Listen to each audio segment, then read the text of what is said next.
Bonsoir à tous, c'est une troisième séance consécutive de progression pour le marché parisien après la réunion de la BCE qui, sans surprise, n'a pas touché assez tôt.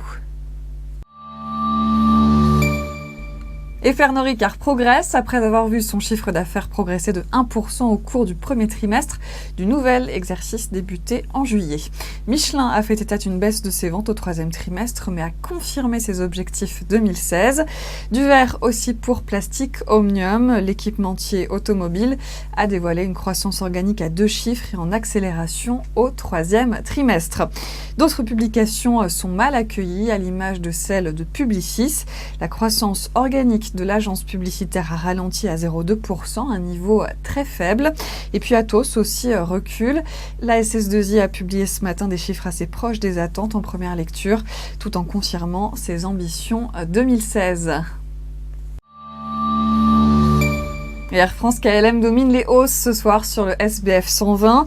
Le titre de la compagnie franco-hollandaise est dopé par le relèvement des objectifs annuels de Lufthansa. La compagnie allemande a surpris le marché hier en indiquant désormais tabler sur un bénéfice opérationnel proche du niveau de 2015, alors qu'elle anticipait jusqu'ici un recul. Lufthansa explique cette révision par des réservations en classe affaires supérieures aux attentes en septembre et par les premiers effets des mesures prises pour réduire les capacités. Fin de ce flash et vous avez rendez-vous demain matin à 9h30.